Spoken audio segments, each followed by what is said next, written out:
All right, some of the guys at work were wondering about some soybeans. I work with a lot of non-farmers, and so it's kind of fun just to put these little videos together to help them guys see what we're doing here, because it's kind of fun for both parties. Soybean plants for us are kind of a neat deal. We're one of the few parts of the country that have an indeterminate soybean. And so what that means is the plant does not reach physical maturity and it will start reproductive cycle. Where the rest of the part of the country, the plant grows until it reaches a certain stage and then it starts flowering. Once our soybeans start sensing the days getting shorter, they start flowering and reproductive. And so you got two growth going on at once. It's reproducing as it's still doing vegetative growth. And so that's kind of unique to us. The other thing unique to us is that we will do soybeans ahead of corn harvest. There's years we do silage ahead of beans or high moisture corn ahead of beans. But for dry corn, we will clearly do beans first. They just dry down in our area quicker. After the killing frost, it takes a matter of days and the soybeans are ready to harvest, where the corn still all fall, to try and get down to a moisture level where we can start drying corn.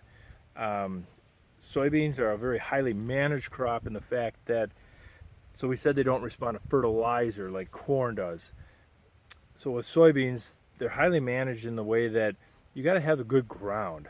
You want healthy soil, good fertility in the soil, your pH is up to par, and then you can really grow some good beans.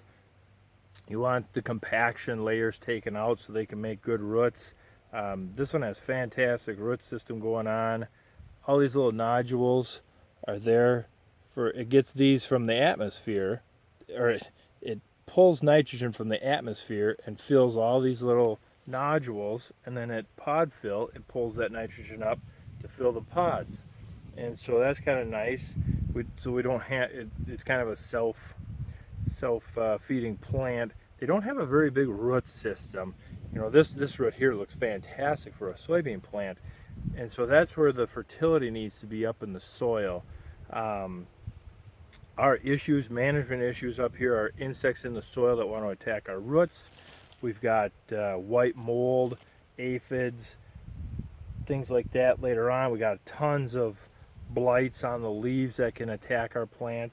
And so soybeans, once they're up and running, you just spend the summer scouting them and trying to do your best to be as proactive as possible. The minute you start to see some rust or blight or something, there's that plant, a little bit of discoloring. This time of the year, that is a non-issue. The bean is already done. It's just filling pods. The field's already turning color behind me. I don't care about nothing at this point other than a few bean leaf beetles that might be nipping pods, or grasshoppers that might be nipping pods.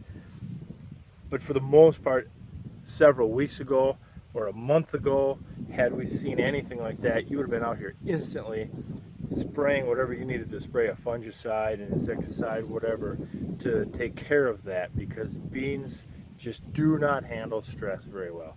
The breeding has come a long ways, but it's still a very weak plant. And so we're to the point now where infrared cameras on a drone, they will show that type of blight long before we can physically see it.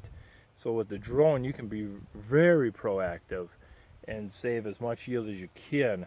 The whole goal is to get as many pods in the plant, and if the plant starts sensing stress, it starts shedding pods to get some pods to maturity. And so they're just kind of a neat plant in the area. We personally are on no-till on soybeans this field. We've tried strip till, or we're new to strip till, but we've tried conventional till next to no-till in the same field. Saw zero economic response for doing that, so why waste the horsepower and the time and the money to do it? The no-till beans on our farm are working out fantastic. So that's just kind of a rundown on the beans of our area. These look, I don't know, by the end of the month, I don't know if we'll be harvesting these or not. Depends what the weather holds. They're pretty full. It's just now just the time to dry up and finish maturing there. So yeah, that's just kind of the basics, some of the challenges we face. The neat thing, like an aphid, they're born pregnant. And so if you got a few on a leaf today, again, there's a few here now, but we're at the end of the season. They're not going to do anything to us. Several weeks ago, if you saw this, 3-4 weeks ago, if you saw aphids, a half a dozen on a plant, you might as well spray for them, because their population will go from a half a dozen a day to a couple hundred in a couple days to 1,000. I mean, it's just astronomical how fast they go and how much damage they can really do to a field. Insects can wipe out a bean field really fast. Your other white mold and some of the other stuff we deal with up here, they'll wipe out a field very fast. It's amazing how weak these plants kind of are in that term. But the nice thing is the companies, the new aphid sprays are ladybug safe, meaning we can just totally nuke, annihilate, however you want to describe. We're going to smoke any bug in this field other than the ladybugs. And so it works great. It's kind of nice for, as a farmer, to try and do the best we can for the soil and for our land and the environment, and to know that the companies are behind us, getting us good chemicals that can follow what we want to follow. And so it's a nice relationship there. But yeah, that's the gist of the beans. For us, this might be a 50 or 60 bushel plant this year. There's a lot of years I'd be holding a plant like this, and you could eliminate 2/3 of these pods because we had no rain in June or July or even into August, and most of these pods would be gone, and you'd have a 15 or 20 bushel plant here. And so a year like this, it's kind of exciting to see. I'm really excited to get out here with the combine. I'm super excited to see this massive root with all this nitrogen modules on there, and they're pink inside, which tells us they're a good active nitrogen nodule. And so yeah, they're very forgiving on population, they're very forgiving on plant spacing. So there's a lot of things that are easy about soybeans. A lot of farmers use them as a no investment type crop, where you just put it out here and take your harvest. And you got some pretty poor soils around here that can do a 35 bushel average soybean.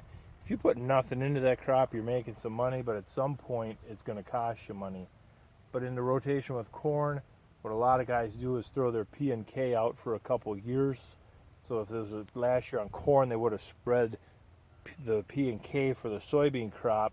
So by the time they work the ground up, that P and K is broke down, it's in the soil. You saw what little bit of root system that has. And so it's hard for these plants to find that fertility down there. And so it'll be interesting. We did some test plots on strip till. So it'll be interesting to see if the beans responded to strip till with just a little bit of fertilizer down there, or what has happened. And so that's kind of what's going on our farm with soybeans, and how we're managing them, and how they work around our part of the country. And so yeah.